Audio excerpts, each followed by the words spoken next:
Hi, I'm Milan Rajkovic with SAP CX pre-sales team, and very happy and glad to meet with you today and review some of the latest trends that we are experiencing and seeing with many of our prospects and customers. Over the last few years, a lot of emphasis has been put in completing the end-to-end customer journey and providing true customer 360 degrees. A lot of efforts and energy have been put in integrating the front-end tools and providing them with back-end tools. An extremely important combination of the CRMs and quoting tools and commission tools with the back office operational tools create a lot of results and provide a lot of values. However, that experience alone doesn't really offer us a lot of insights and understanding of why things are certainly happening. Although with the full connectivity of the front office to the back office, business owners and business decisions are being able to be made based on a lot of data that's available. So data such as how many leads have been created, how many opportunities have been created, how many quotes have been created, how many orders have been created as conversion of that, how many orders have been actually fulfilled, how many orders have been shipped, how many orders have been invoiced. So a lot of operational data is available, and operational data paints a decent picture of the status and health of the business. However, that operational data is lacking a lot of information of why certain things are happening. We create marketing campaigns and we create leads based on marketing campaigns, but very often we really cannot measure or understand why marketing campaigns is failing or why marketing campaign is successful. We create a lot of opportunities and create a lot of quotes, and we can understand how many opportunities we have, how many quotes we have, but we really are lacking understanding of why opportunities are not converting to quotes and why the quotes are not converting into the orders. And the main reason for that is that up to recently, there was really no tools available to the businesses to measure experience data. A lot of the experience that is not tracked as operational data is not reported into the business tools, and as a result is not being consumed in making the business decisions. The reason why a buyer decided not to go with this particular offer, a lot of times we are tracking reasons in our opportunities why the opportunity was lost, such as was the price the factor, was the lead time the factor, was actually competitor the factor. But what we are not tracking in our CRM tools is, hey, did the customer really receive the offer that addressed their business pain points? Hey, did the customer receive the proposal for a solution that actually going to address entire problem, not just components and parts of that? So we are basing a lot of our day-to-day decisions based on operational data and missing whole prospect of experience data that actually really impact a lot of our decisions. It's really astonishing if you look at some of the recently published data. For example, 52% of US consumers are switching providers every year.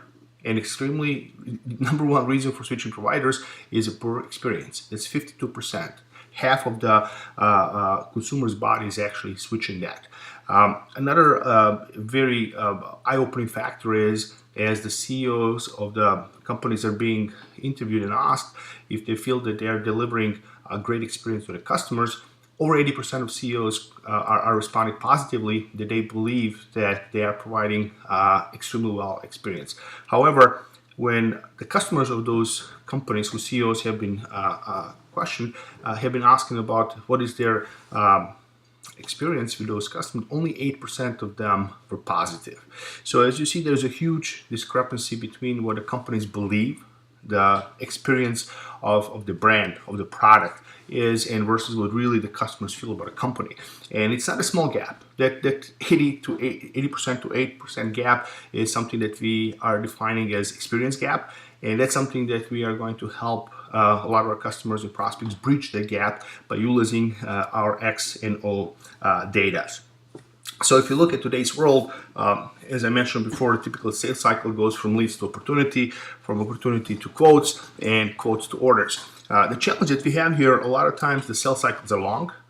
The prices are negotiated back and forth, and although the tools are becoming much smarter, we're providing a lot of artificial intelligence, we're providing a lot of real-time data to our sales reps and our sales teams, we're still selling the very old-fashioned, and that is, I'm gonna meet with the customer, I'm gonna kind of understand what they're trying to do, and I'm gonna provide the best pricing that I think they're gonna meet solve the problem. And a lot of times the salespeople are driven by trying to increase their deal size and trying to actually close the deal size in this month, in this quarter, or this year, and being totally oblivious to really what the customer needs are.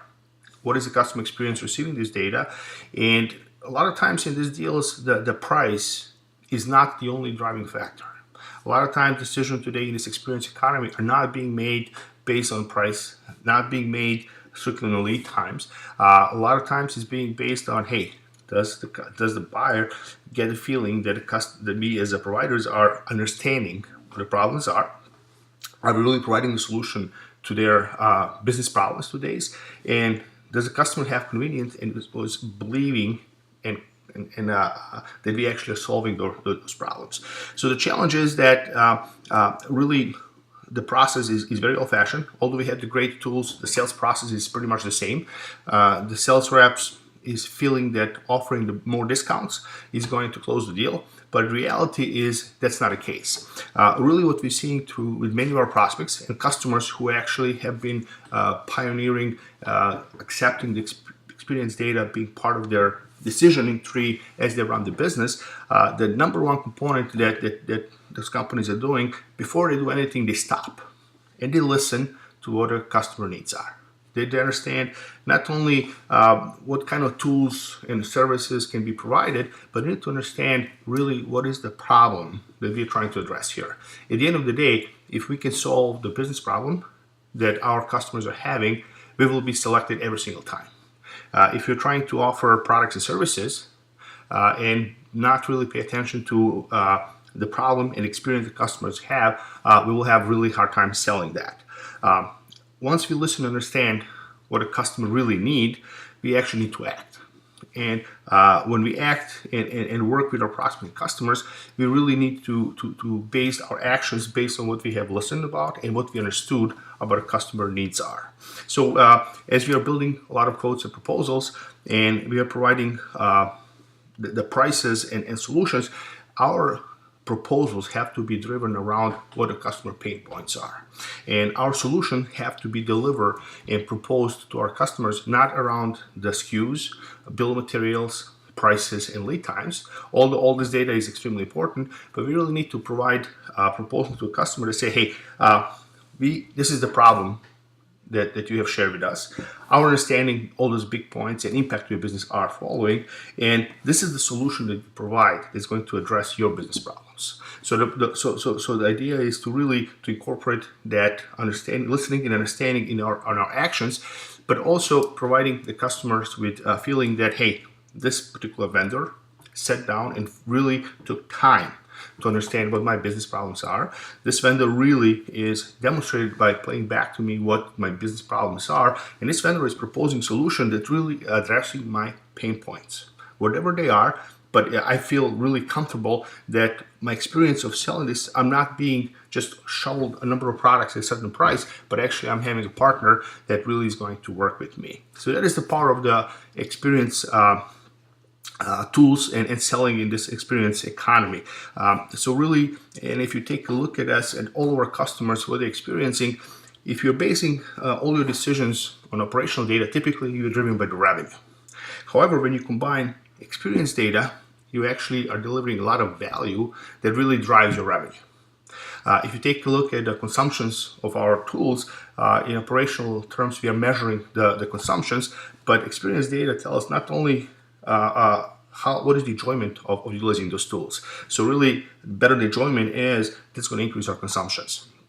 If you're looking at supporting our customers, we are measuring number of tickets, how we're resolving the problems, but really experience data is what is the impact of our support ongoing for our customers.